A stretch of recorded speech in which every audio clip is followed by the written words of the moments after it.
Hello दोस्तों, आज हम बात करेंगे गैस्ट्रोपेरेसिस क्या होता है। गैस्ट्रोपेरेसिस यानी पेट का ओवरऑल जो मूवमेंट है वो कॉम्प्रोमाइज़ हो जाता है। पेट की जो मसल मूवमेंट एक तरह से पैरालाइज स्टेट में पहुंच जाती है। ये बेसिकली ऐसी बीमारी है कि जिसमें पेट की जो मसल मूवमेंट है जो नॉर्मली अपने खाने को नीचे की तरफ पुश करती है, अन्न नसी से लेके मोशन होने तक या मोशन बनने तक, वो पूरा एरिया में एक पेरिस्टाल्टिक मूवमेंट है जो खाने को नीचे की तरफ धक्का देते जाती है ताकि खाना नीचे सरकता जाता है। ये खाना जो नीचे की तरफ मूव करता है ये सिर्फ ग्रेविटेशनल फोर्स से नहीं होता, ये पेरिस्टाल्टिक मूवमेंट की वजह से धक्का इसको मिलता है।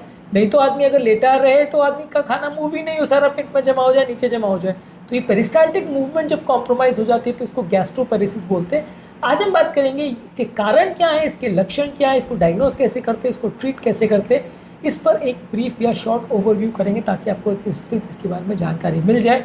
इसके बारे में सब टॉपिक्स पर अलग अलग वीडियोस हम आपको डिस्कस करेंगे ताकि आपको पूरे डिटेल में इसके बारे में पता चल जाए। पर आज एक शॉर्ट डिस्कशन इस पर करेंगे। टॉपिक पर जाने से पहले जो लोग हमारे चैनल पर नए हैं उन्हें रिक्वेस्ट करूँगा कि चैनल को सब्सक्राइब करें, वीडियोज़ को लाइक करें, शेयर करें, फॉलो करें, कमेंट करें, पूरा देखें।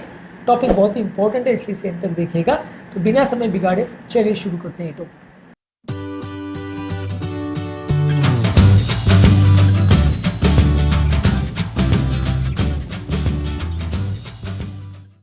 सबसे पहले इसके कारण क्या है। डायबिटीज़ इसका बहुत इंपॉर्टेंट कारण है क्योंकि डायबिटीज़ में जो पेट की मसल्स है उसको कंट्रोल करने वाली नर्व्स खराब हो जाती है जिसकी वजह से गैस्ट्रोपेरेसिस होता है।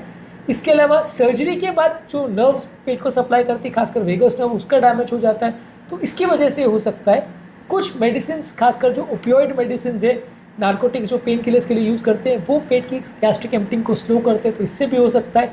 इसके अलावा कुछ ऐसी बीमारियाँ जैसे हाइपोथायरॉयडिज्म, पार्किंसंस डिजीज और मल्टीपल स्क्लेरोसिस जो कि ब्रेन से संबंधित बीमारियां, हाइपोथायरॉयडिज्म जो थायराइड हार्मोन से संबंधित बीमारी है, इसके प्रॉब्लम की वजह से भी ये गैस्ट्रोपेरेसिस होता है। यानी ये सारी ऐसी बीमारियां जो पेट के नर्व्स के द्वारा कंट्रोल ये मूवमेंट को स्लो कर देती है जिसकी वजह से पेट में खाने का मूवमेंट नहीं हो पाता और खाना अटक जाता है। जब खाना अटकता है और नीचे नहीं जाएगा तो आपको कॉन्स्टिपेशन होगा, पेट भरा हुआ रहेगा, ब्लोटिंग का सेंसेशन होगा, पेट बार बार थोड़ा भी खाना खाने पर फुल हो जाएगा। जब खाना मुंह की तरफ आएगा तो नौजिया होगा, वॉमिटिंग होगा, भूख नहीं लगेगी और धीरे धीरे करके वजन कम होने लगेगा। तो ये सारे लक्षण होते हैं गैस्ट्रोपेरेसिस के। इसको डायग्नोज कैसे करते हैं? आप पेशेंट को गैस्ट्रिक एम्प्टिंग स्टडी करवाते हैं जिसमें खाना मुंह से लेके एनल स्फिंक्टर तक कितने देर में पहुंचता है उसको आप मेजर करते हैं, इसको गैस्ट्रिक एम्प्टिंग स्टडी बोलते हैं। इसके अलावा आप एंडोस्कोपी करके देख सकते हैं कि कोई रुकावट या ऐसे कोई इनर लाइनिंग में प्रॉब्लम तो नहीं है। पेट का अल्ट्रासाउंड करके देख सकते हैं कि पेट कितना फूला हुआ है। इसके अलावा सबसे अच्छी टेक्निक और एडवांस टेक्निक इसके लिए आती है, एक स्मार्ट पिल करके आता है जिसमें कैमरा रहता है, वो एक डिवाइस रहता है जिसको मुंह से खिला देते हैं और वो कितने देर में मोशन में बाहर निकलता है वो कंटिन्यूस रिकॉर्डिंग होती रहती है। उसका टाइमिंग भी मेजर हो जाता है, कोई अगर रुकावट करने वाली प्रॉब्लम्स या कोई इश्यूज़ है तो वो भी पता चल जाता है। तो ये सारी चीज़ें इससे अपने को पता चल सकती है कि कैप्सूल जो है कितना देर में नीचे तक जाता है। इसको स्मार्ट पिल बोलते हैं। इसमें काफ़ी अलग अलग तरह के सेंसर्स अवेलेबल है। सिर्फ टाइमिंग मेजर करना तो वो कर सकते हैं, अगर पूरा आपको एंडोस्कोपी या कैप्सूल एंडोस्कोपी करना है, पूरी जांच करनी है दूरबीन से, तो उसके लिए भी अवेलेबल है। इसमें अलग अलग तरह के चीज़ें आती हैं। इसमें स्मार्ट पिल में आप सिर्फ टाइमिंग मेजर करते हैं, बाकी एंडोस्कोपी जो आता है कैप्सूल एंडोस्कोपी उसमें आप पूरा सब चीज़ भी देख सकते हैं। अब इसका ट्रीटमेंट कैसे करेंगे? इसमें कुछ डाइटरी चेंजेस करेंगे जिसमें आप छोटी मात्रा में और बार बार खाना खाइए, लो फैट और लो फाइबर वाली चीज़ें खाएँ जिसको पेट को पचाना आसान हो, ज़्यादा मुश्किल ना हो। ज़्यादा फैट वाला, ज़्यादा फाइबर वाला चीज़ खाएंगे तो पेट में ज़्यादा देर तक अटका रहेगा, मूवमेंट स्लो होगा और गैस्ट्रोपेरेसिस ज़्यादा बिगड़ेगा। इसके अलावा पेट की मूवमेंट को बढ़ाने के लिए कुछ दवाइयाँ आती हैं जैसे मेटाक्लोप्रोमाइड, और उल्टियाँ कम करने के लिए एंटी हिमेटिक मेडिसिन आती हैं।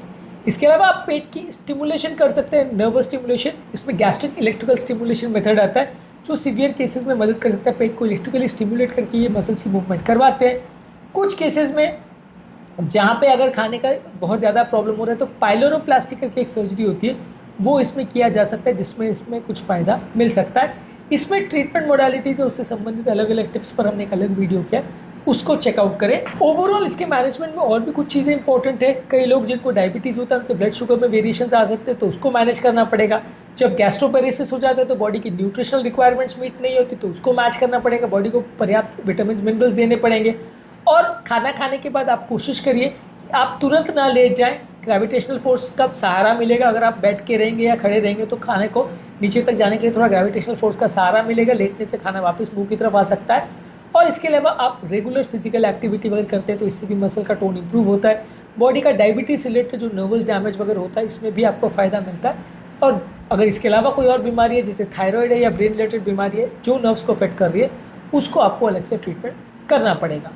आज के टॉपिक में हमने शॉर्ट डिस्कशन किया गैस्ट्रोपेरेसिस पर, यानी बेसिकली एक ऐसी प्रॉब्लम है जिसकी वजह से हमारे आंतों में जो मूवमेंट है मसल की वो कॉम्प्रोमाइज़ हो जाती है, जिससे खाने का मूवमेंट स्लो हो जाता है या बंद हो जाता है। इसके क्या लक्षण होते हैं, किस तरह से कारणों में ये होता है, कौन कौन सी इसकी इंपॉर्टेंट जांचें हैं और कैसे इसको ट्रीट करते हैं, क्या लाइफस्टाइल चेंजेस है, ये सारी चीज़ों पर आज हमने शॉर्ट डिस्कशन किया। इसके लिए डिटेल डिस्कशन यदि आप चाहें तो हमारे चैनल पर वो भी अवेलेबल है। आज का टॉपिक को समाप्त करने से पहले जो लोग हमारे चैनल पर नए हैं उन्हें रिक्वेस्ट करूँगा कि चैनल को सब्सक्राइब करें, वीडियोज़ को लाइक करें, शेयर करें, फॉलो करें, कमेंट करें पूरा।